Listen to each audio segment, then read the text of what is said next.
editor Dan here on his phone to give a quick intro because things didn't go exactly as planned with this podcast. Last week, we were going to put out the Sea of Monsters podcast, but it got delayed because I was working on a video essay about Percy Jackson, which is now up on youtube.com/DoingOK. That's DoingOK. And that's about potential spin-off series for the Percy Jackson TV show. Then on Tuesday, this was supposed to go out, and eventually it did go out on Wednesday. And then I realized after the fact, as Olga was watching it, that there was major glitches in the audio, and that was very unpleasant to listen to, and even parts of the audio were not there. So I had to go back to the drawing board, get backup audio, re-edit the whole thing. That's why it's coming out on a Friday. I apologize. I hope you enjoy. Welcome, demigods. I'm Dan. I'm Olga. And I'm Clara, and today we're talking about the Sea of Monsters movie. Yes, we are. The grand movie. And I have just a couple disclaimers to put out there at the beginning of this podcast. So this is both a video and audio podcast. We haven't been doing video as much lately, but we decided to show you our beautiful expressions as we talk about this movie. And so check us out on youtube.com/DoingOK if you want to see our faces. Also, if you like these movies, you might not want to watch this because we do not like this, and we are going to say mean things about it. If you like it, good for you. I'm glad you enjoy things. And the other thing I wanted to mention is originally we were doing this as a live reaction as we reacted to the movie. The movie was so boring that our reactions were not that great. So we mostly were just complaining. And so I figured doing an actual discussion was probably better. That being said, we were, complaining so loudly we might have missed a few things. So I apologize for that. But let's start with Clara. What did you think of the Sea of Monsters? I was about to say better than The Lightning Thief. And I think that was true for 95% of the movie, but the 5% was at the end and left a very bad taste in my mouth. And so I still think it's better. I had a better time. It was the second movie of them. Yes, yeah. That is true. Olga? Objectively, it was not the first movie. Yeah, I mean, the thing is that we spent so much time during the first one being like, why do you change this? And this is different, and this, and this. So that with the second one, we're like, all right, going into it, we're already kind of familiar with the crappiness of this adaptation. Yep. So in that sense, I think that's why that first, for me, I guess 3/4 of it was just aggressively mediocre. Yeah. And that was the biggest complaint I had. I was just I'm bored. Yeah. Fine. Sure. Yeah, I agree. Aggressively okay. It wasn't offensive to me. It wasn't good.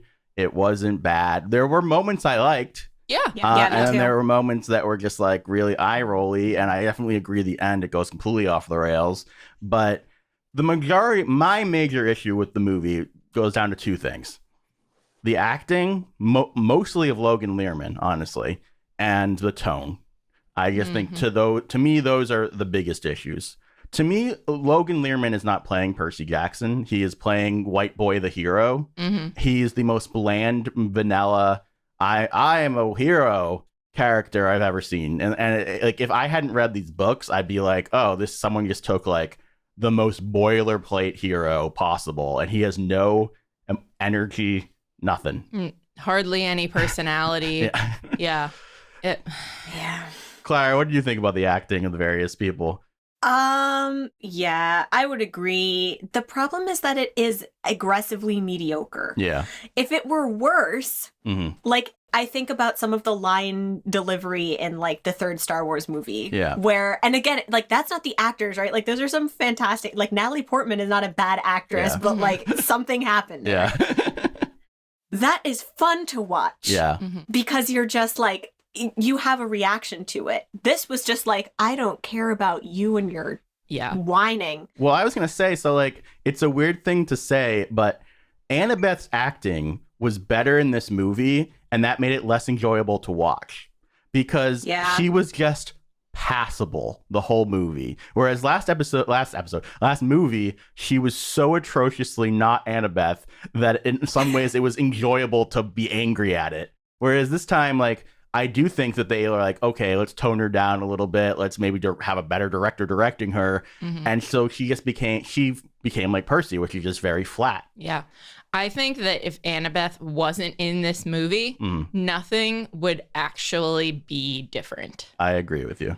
And that's like, how could you do that to her? Like, especially since, you know, they tried to do the tension between her and Tyson / Cyclops.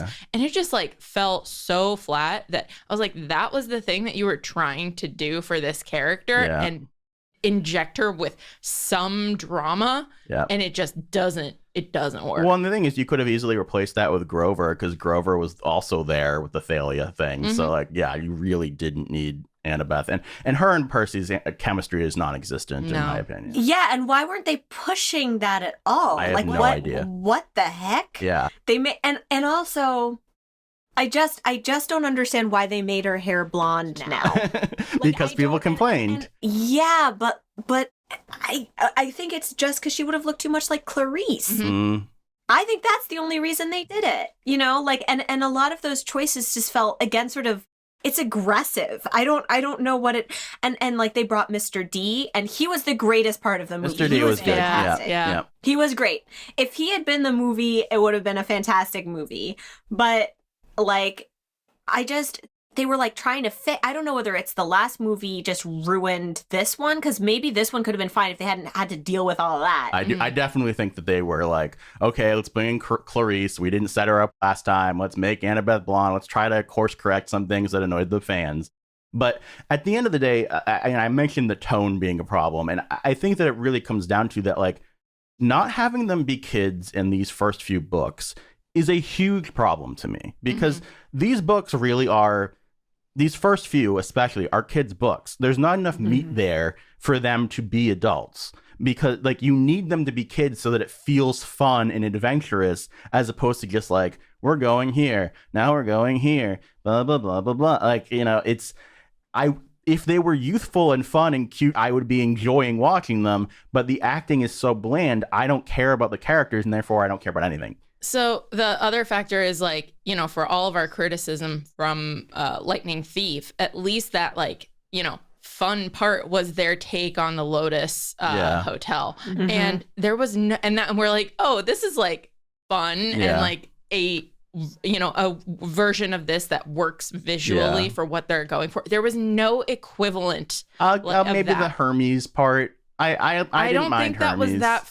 But that wasn't like the characters being fun. That was Nathan Fillion being Nathan Fillion, and therefore being like entertaining because he's charming. That's not the same thing. Yeah. And God. Well, I mean, it's interesting too, because they try to do Martha and whatever the other snake's name is, George and Martha, and I'm like, in some ways, I'm like, oh, I'm impressed that you actually did that. But unfortunately, the whole rest of your tone doesn't fit with that. If it was a kids movie, more directly, I'd be like, oh yeah, this fits in the tone you've created. But instead, every other shot is like super dark and gloomy. Where is the color? Where is the fun? They don't seem to understand that these books are funny.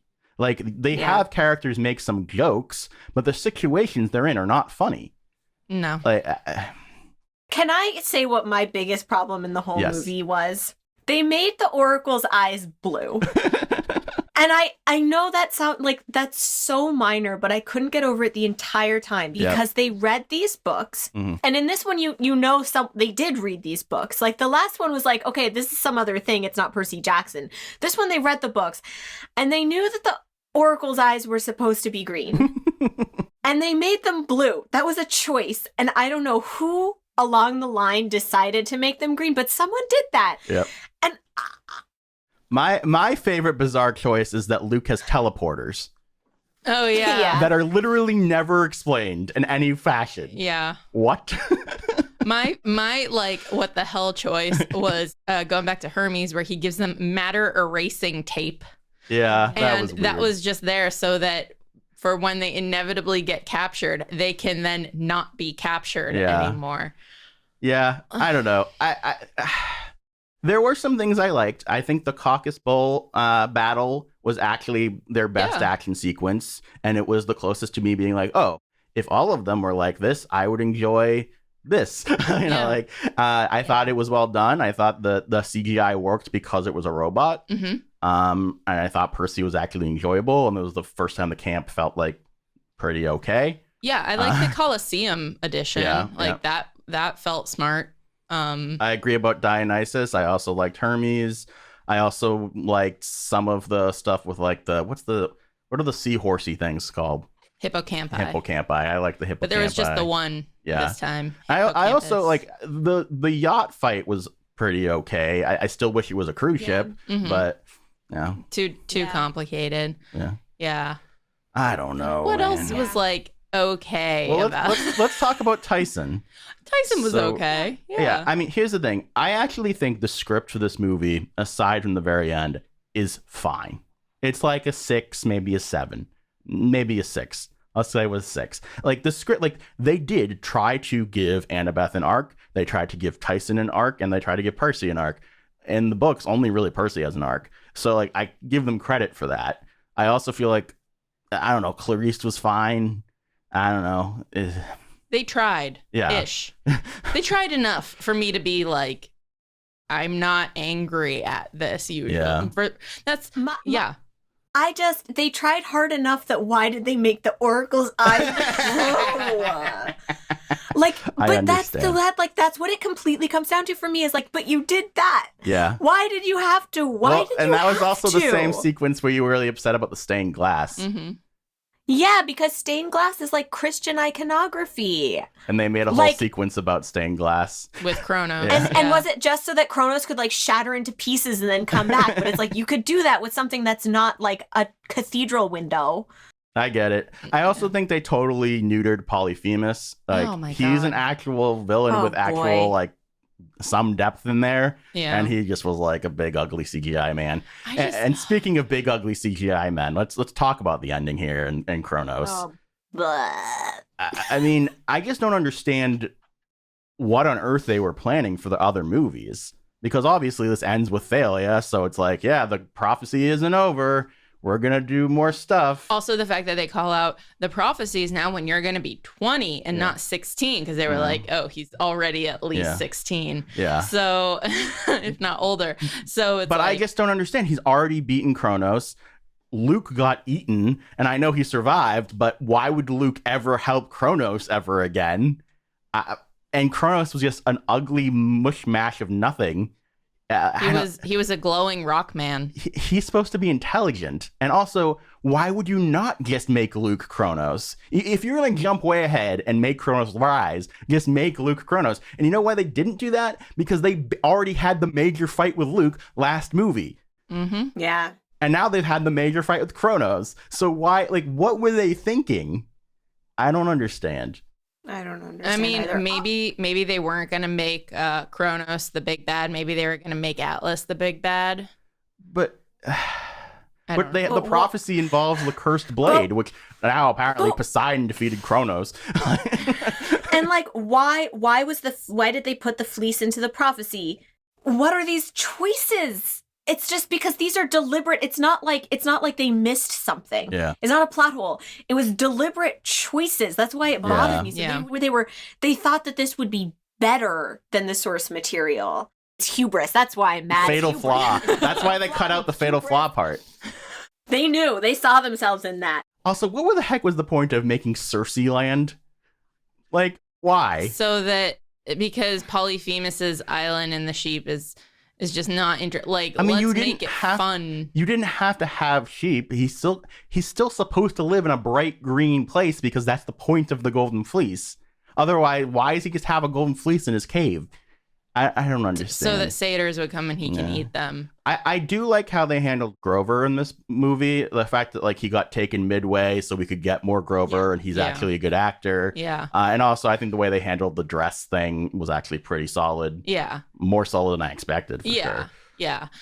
With the exception of they made it happen with the teleporters. Also, so like Luke took Grover so that and threw him to Polyphemus so that Percy would come save Grover? No, he wanted the Golden Fleece so he could rape Kronos. Right, but how was kidnapping Grover? Grover's a satyr. You need a satyr to get to Polyphemus. Oh, yeah. speaking of satyrs and needing them for polyphemus, what happened to Clarice's buff satyr? Or we must have missed it.